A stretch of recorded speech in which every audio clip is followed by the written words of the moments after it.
Why do people ultracycle? It can be a race. For other people, it can be a personal challenge. For some people, it can be a form of therapy. For other people, you can ask and they don't even know why they're doing it.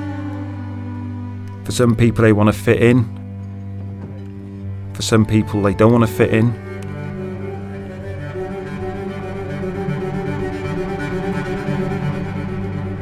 It's almost like one of the untamed frontiers left in cycling. You look at what the rest of the cycling scene's like, BMXing, that's gone all professional. You go to the Olympics and you can see people BMX. Mountain biking's the same. Time trialing, very serious. Road racing, yawn. Who cares about road racing? Tour de France and all that stuff. But for me, ultracycling is, like I said, one of the last untamed wildernesses of cycling. You can have the local butcher turn up. You can have the guy who delivers milk. You can have somebody who works in the veterinarian practice. You can have firefighters. You can have people from all different backgrounds coming along and having a go. It's inclusive in that way. I've got so many Snickers.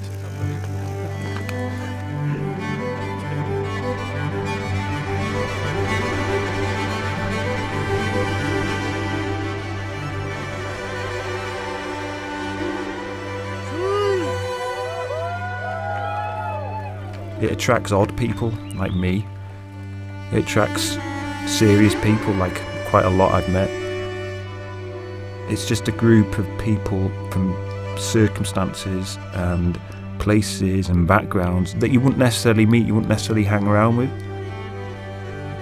But once you're all brought together, there's a connection.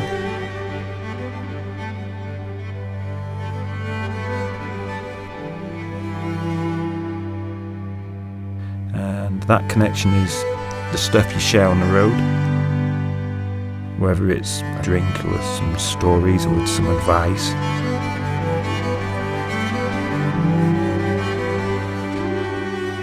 Or just a few miles riding with the other person in sight, just that tiny little connection. Or it can be the people that you pass when you're going along, you wave.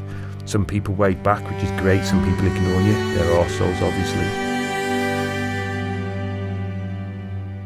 Ultracycling is a big melting pot of people that don't take it too seriously, that take it seriously, that are up for a beer at the end of the ride, that want to have a protein shake at the end of the ride. It's a whole mix and it's a strange concoction.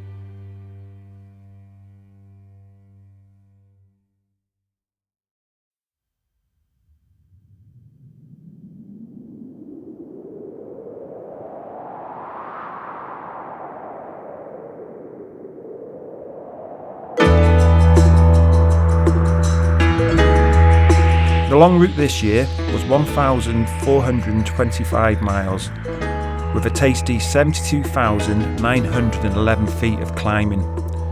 The shorter route was 1,066 miles, with just a mere 54,342 feet. This year's race started in St Malo and travelled around France, going through the city of Rennes, Vannes, through to checkpoint 1 in Melianek, and then continuing on to the port of Ouistreham, where the riders crossed over to Portsmouth and carried on up through Salisbury, where they went to checkpoint 2, through Bristol and into Wales, before taking on the final leg up through the borders and finishing in Llandudno once more. Glory be, if my mum was alive, she would love to see this. It's a pleasure for the eyes. This year's Pan-Celtic was considered the toughest challenge yet, with others regarding it as the best one so far.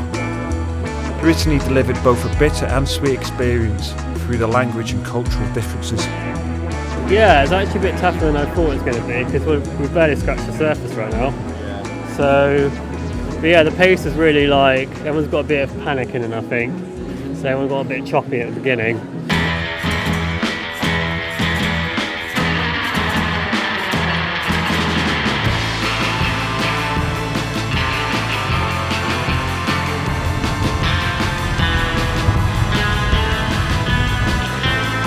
Bonjour. Bonjour. Is it all going to plan? Going to plan, yeah. I expected it to stay together a bit more, but happy with the situation. It's nice to have a bit of space, but yeah. And where's your planned stop for the night? You've got somewhere in mind? 500 miles. 500 miles on top. Chris and Paul motoring. They are motoring. You're motoring? Yeah, I mean, we've frog leaped a few times. Oh really? Oh yeah.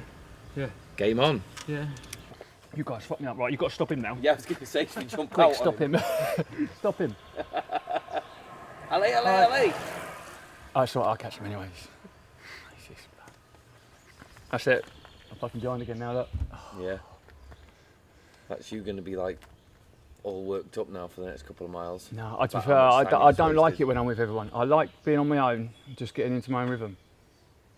Don't want to chit chat with them too much. I don't mind having a, you know what I mean? Well, like if I stopped at McDonald's and people were there, I'd chat to them. But when I'm riding, I just want to concentrate on what I'm doing. Otherwise, you end up getting fucking roped into either putting too much power in or not enough. And I don't want to chase people up climbs because it blows my legs. Here we are, ladies and gentlemen, day one of the race. The two hot favourites here in front of us, Chris Picklardo and Paul Wainwright, both previous winners of the Pan-Celtic race, decided this year to ride as a pair. Now will it pay off? Will they finish as friends, or will they hate each other's guts by the time they get to Llandudno? Only time will tell. At the Pan-Celtic we have two types of categories of rider participation. You can ride solo or you can ride in a pair. Now, the pair category, you would imagine, wouldn't you, that riding with a friend, being able to draft each other, ride side by side, you get to a shop, one looks after the bike, the other runs in. You'd think, yeah, great, that sounds so cool. Sounds a lot better than riding by yourself. But the pair category is probably harder than riding solo, and that can be for a number of reasons. If there's two of you riding together, you're going to be twice as likely to get a puncture. If you're riding together a long period of time, you're going to need twice as many toilet breaks unless you can synchronise yourselves, which you go ahead and try that. It ain't going to happen. Or if one of you's hungry and the other one isn't, well, you're going to have to stop to get food, but that's going to piss your mate off. Riding as a pair, it's got its benefits, but it's also got its drawbacks. And you've joined us at an exciting part of the race. Here we have Janet Murphy and Lucy Lee, mother and daughter, looking to be the first mother and daughter combo to win the Pan-Celtic race. So Janet, do you have anything you'd like to say to the folk at home, Janet? Pardon? I couldn't hear a word of that, but it just started out. We got to bed last night and called it a day. You have a hotel? Yeah. Lucy doesn't talk till 10:30 apparently. Okay, alright, sure. Grumpy till 10:30. Not till 10:30. We're just annoyed at each other because we always laugh on uphills and then we can't do the uphill. It's the worst. We always say your funniest jokes. It's like at the start of the hill, I'm like, can you stop? Can you just not? It makes hills harder. Yeah. Perfect, man. Are you ready to let roll? It's like bent over, like, stop.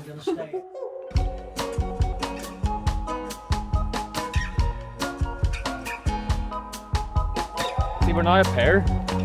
I messaged Molly and was like, can we, what's the crack with us riding together? Like, is that like weird for the rules or whatever? Because I don't know, we're just riding side by side the whole way. And I asked him that just to sort of be clear. And he was like, yeah, you can be a pair if you want. I was like, okay, sweet. So, happy days. Now you have to carry the food. Which is why there's like 2 tubs of Salisbury now.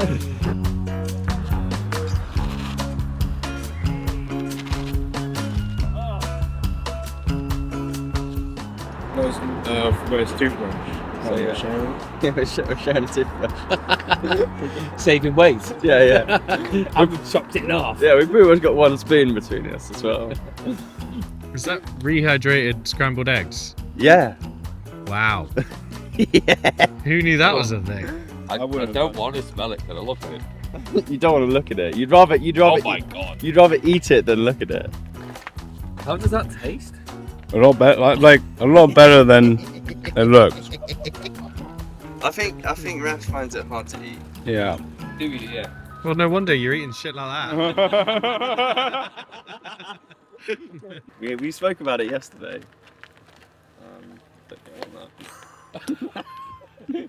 Just straight in the bin. Oh, that is. God, that is horrid, mate. Look at that, there'll be birds that come along letting go there. He ordered them to my house. I opened the box, saw that. I was like, scrambled egg and cheese. Fuck. What have I signed up for? And the temptation for me, it was quite easy, really, because I was talking to a couple of guys, and they say that you take in scratching clothes, and I was like, no. Why? And well, what happens if you need to scratch and you're in the middle of nowhere and you're walking about in cycling kit? So be it then, you've still got to get to that ferry.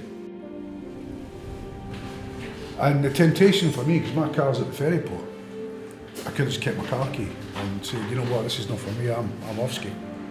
Car key's in my bag, which is in the back of the van on its way back to Wales. So scratching is probably not an option really, to be fair. And my wife won't come and pick me up.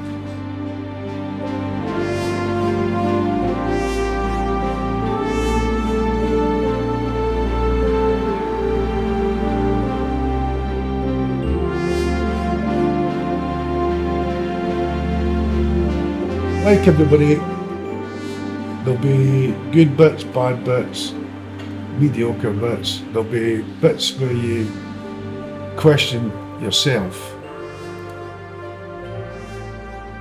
Can I do this? And my wife and people that have supported me have just said, just keep turning the pedals. And that's all you. I think with these type of events, that's all you need to do, is keep turning the pedals, because you'll get there eventually. Having to scratch from an ultra can be one of the toughest choices somebody ever has to make. The investment of time and energy to get to that start line can be huge. I've sliced my tyre open. Oh, it's literally just gone again. Oh, it fucks me. That could be me fucked. Really? Yeah, my tyre's gone.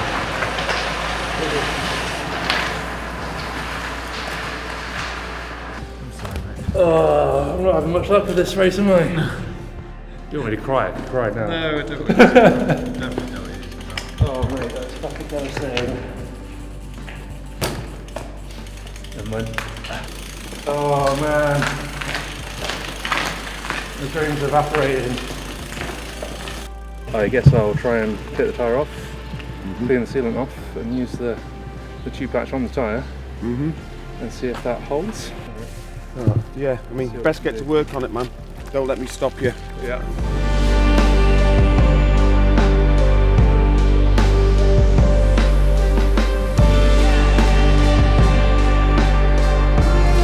I'm getting proper fatigued at the minute, though. Yeah. I'm not eating enough. Yeah, because you've been distracted. I've been angry. Right. That gets you going. For sure. Where's the head? Quite emotional. Right. It's making me think about why I want this. And that's I've got a few chips on my shoulder. And this is one of the ways that I can hang on to those.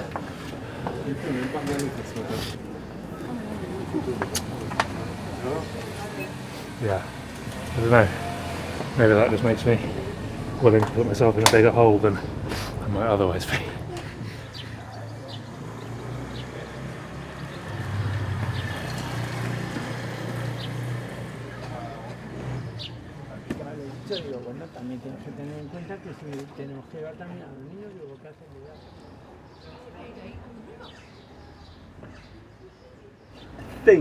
I know I've snapped the ligament.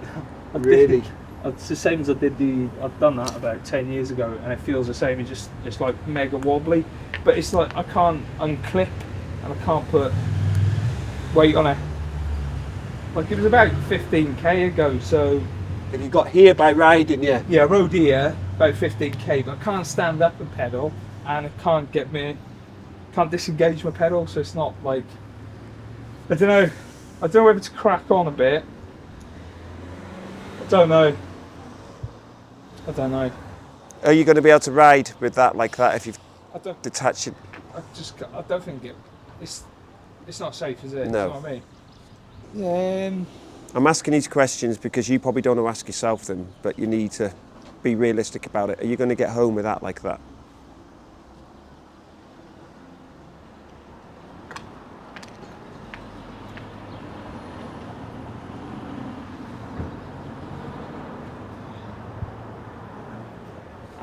I'll have a look here in the morning, perhaps. You know.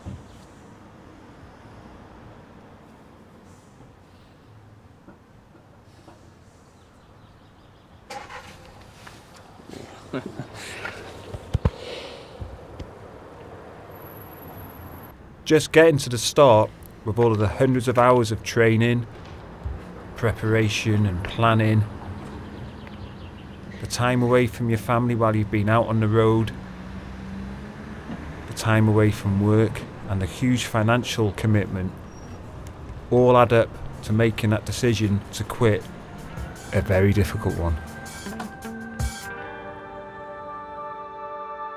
La nuit est si longue, beau se maintenir.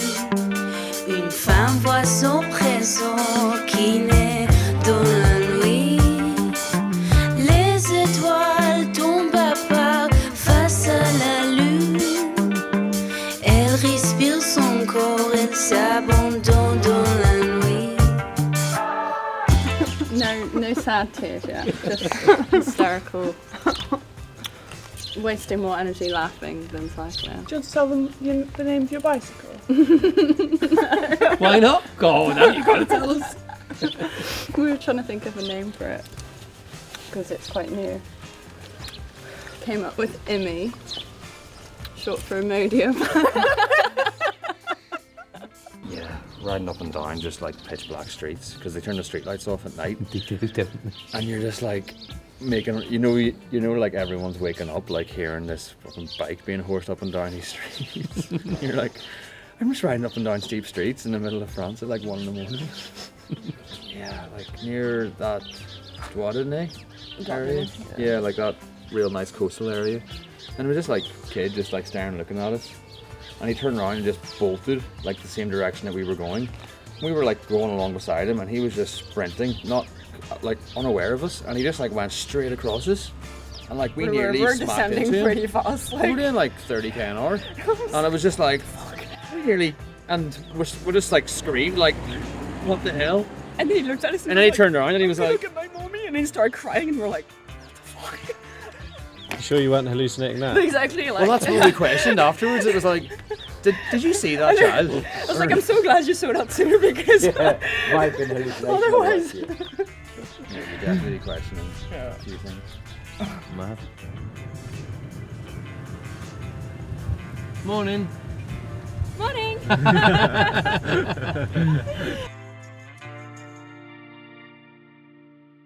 I find life on the road, and it sounds cliched, but for me life on the road, it just strips everything back. just takes away all of the crap that we don't need in everyday life. You don't need to have a wash every day. You don't need to watch television every day or play video games or go to the pub every day. This ride is like a detox, and it breaks you down into the most basic pillars of what you need.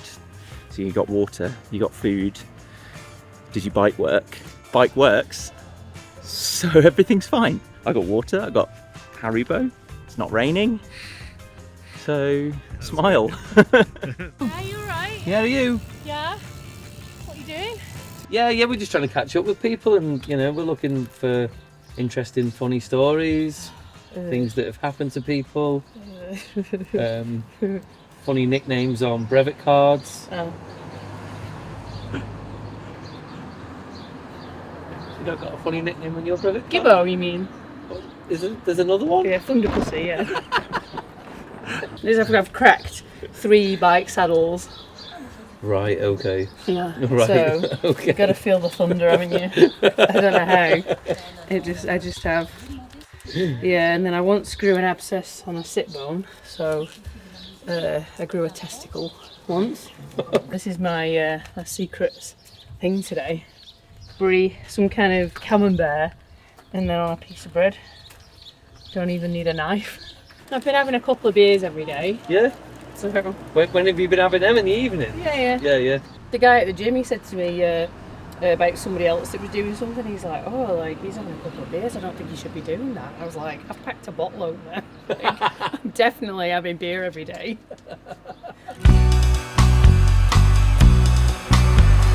Excited to get back to the UK? I don't know actually if I'm excited to go back.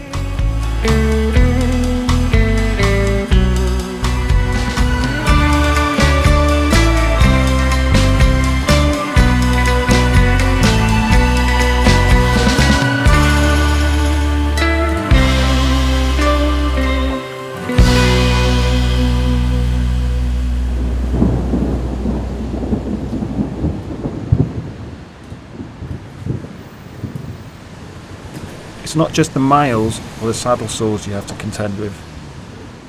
Sometimes you get a little bit more than you bargain for when travelling the wild Celtic lands. It's too wet, I'm stuck. It's awful, I was so wet. It's been a day full of catastrophe. Yeah. Going from really quiet, rural northern France, where you see 5 people a day, to then going to England. Craig got stung by a bee on the face. By a bee in the face. Yeah, I was going along and I just felt just something get stuck in there. I was like, fuck. And then felt the stinging sensation, and that was that. So on the first night, I was sleeping in a field, and then I had the visit of a boar who came at me and my pizza, I guess, and I just yelled back at him "Rah! Get away!" And he never came again. So I won, and I ate my pizza in the morning. Was he big? I don't know. I just hear the really loud next to my How was ear. he? One more time. I know. Yeah, we get it. I know the pig you're on about. Yeah, he was sniffing around the van. Exactly. I know the one. That one.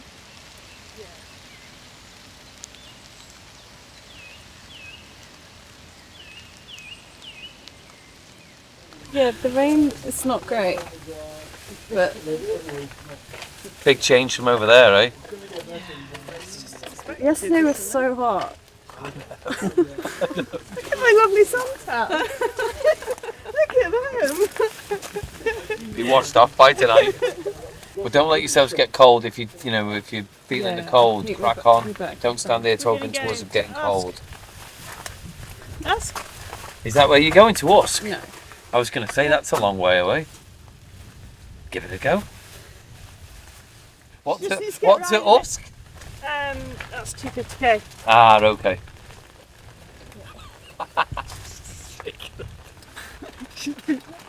Right.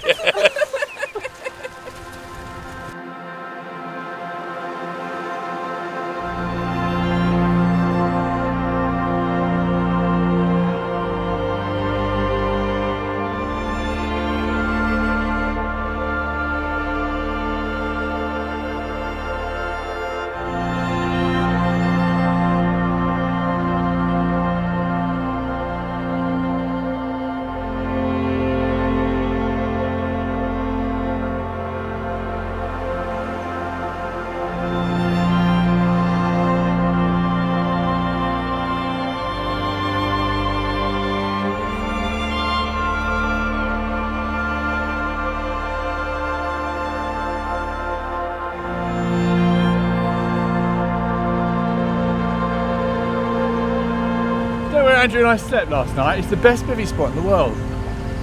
Managed to sleep in a church. It was wonderful. It was so nice and warm. Let's face it, that's what they're there for, to look after weary travellers.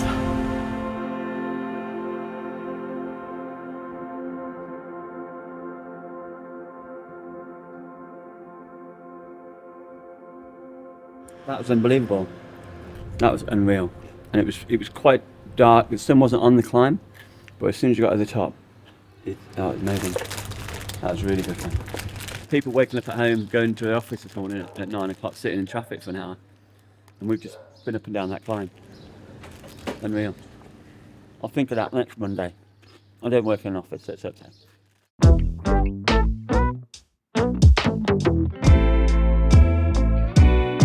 Although there are a large number of people that come to the Pan Celtic to try and beat the crap out of each other and aim for a good position at the end, there is even a greater number who come there not to compete against others, but to compete against themselves. Excited! All the normal people in the race. For them it can be a personal challenge, it can sometimes be unfinished business, it can be to prove something to other people or even to themselves, that they've got it within them. I had no idea what to expect. I've never done anything like this, so I don't know. And I've done 200k all that, so I can do anything. Of course you can. So here I am. Fantastic. I have this little book. It's watercolor paper, and so I kind of put each section of the route here with like info, like the ferry schedule. This is the one I caught. So yeah, this one was at the top of that climb right before Knighton, and I was gonna finish it, but then it started to like rain really hard, and I was like, gotta go, so I got a little smudged. So that's what I did on my other bike tour, is I did a whole sketchbook. I was like, well, I'm doing the ultra, it's faster, it's more urgent, but I think I'm still gonna do the book. Yeah, why not?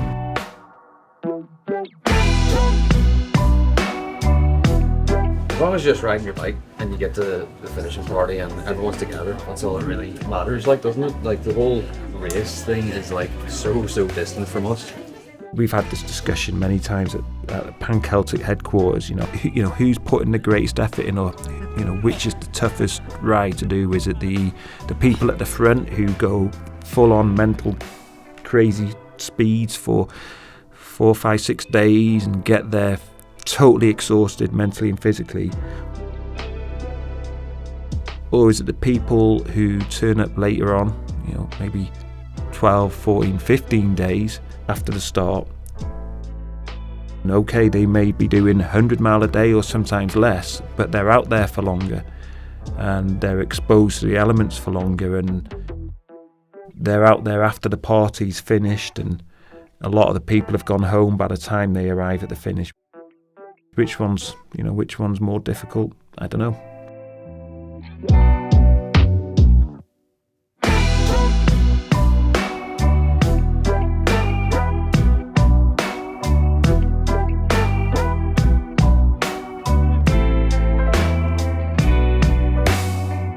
I should probably whip it out, shouldn't I? Yeah, you for the should. camera. You really should.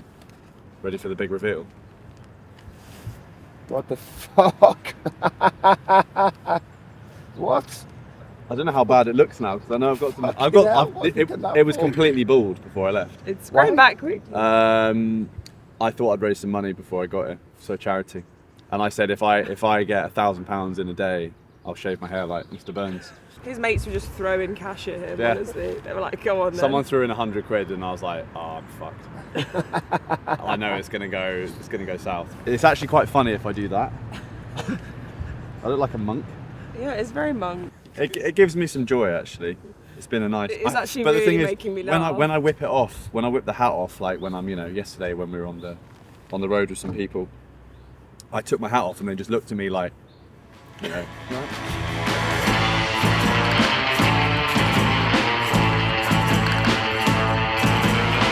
For some people, it's all about the win. But what does it take to be the first one back? Luck plays a big part. Planning, execution of the plan, and fitness. Today, feel great. Looks like you're going well. Yeah, I just had a bit of a mare, but today.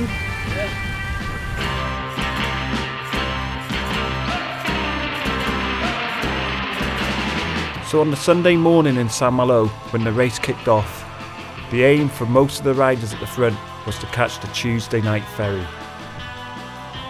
But none of them managed to catch the Tuesday night ferry, and so then a truce was called, and they all waited for the Wednesday one.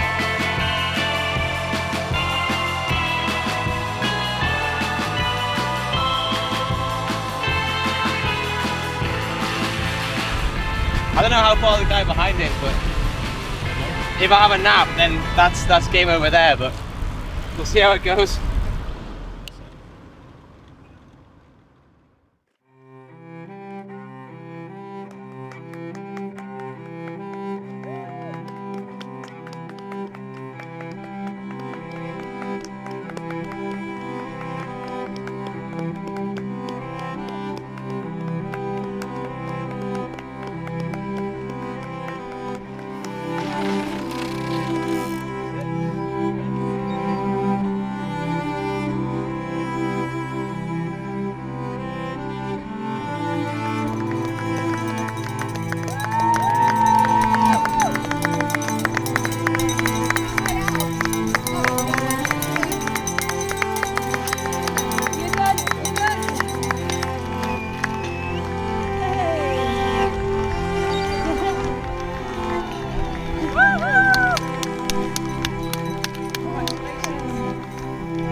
Yeah, I dislocated my knee 3 weeks before the start and was just like, fuck, that's it, that's my race. It was like the first thing I thought was, oh my God, I can't do the Pan Celtic. But actually riding, the ligament I strained, riding actually doesn't affect it.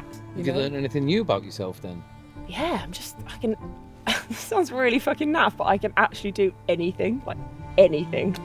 Like any hill, any problem, like I just, I was like hallucinating for about 15 hours in a French hotel room because I had a really bad hypoglycemic just crash in France, and got myself out of there, ate enough croissants that the world came back to life, and just carried on. And yeah, just I can do anything. It's fine. You don't get that from regular life. So, no, it's very special.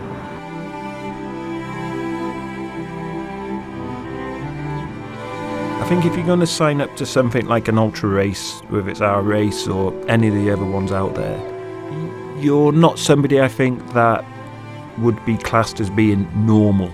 You have to have something a little bit about you, whether it's a personality trait or it's a certain outlook on life. Riding 12, 15, 20 hours a day, it's really hard. Most people that you'll come across in life, they won't be prepared to do that. It's the odd people, the people that don't quite fit in sometimes. That's it, come on, let's see it. Let's see you make that move you've been talking about. This is it. It's going all the way to the front. Yeah! They're the ones that are drawn to doing ultras, and as we all know, it's those types of people that are the most interesting. Who wants to be normal? I don't want to be normal. I don't think I am normal. There's variations of normal and crazy, and no one person's the same. But in the world of ultra cycling, people that don't necessarily conform, they hunger for a sense of adventure. They want to have this sense of freedom.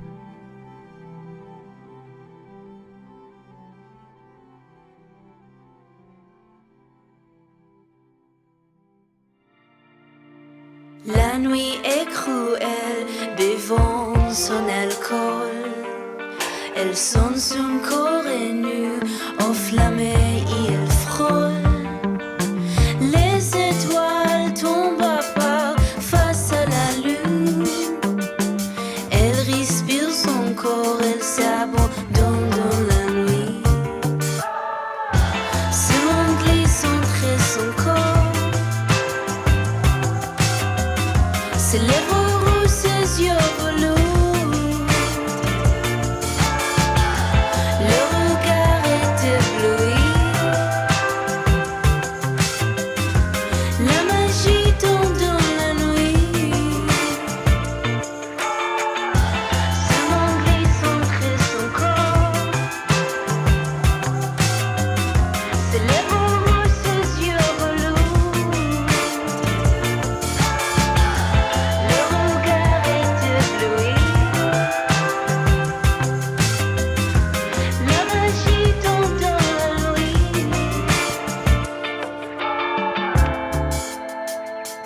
So Toby, that was the end of the 5th edition of the Pan Celtic race. How was it for you? Yeah. Are we going to do a 6th edition? Not a fucking chance. No. That's. Why would we? Why? All good things have to come to an end. They do, don't they? And it's best to go out on a high than to fucking fade away, isn't it? Never been asked for a track pump so many times in my life. Fed up of it, mate. We're done.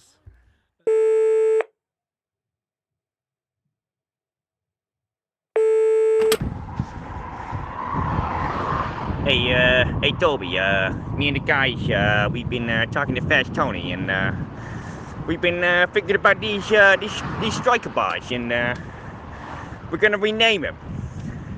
Yeah, stinkers. Real nice stinker bars, you know?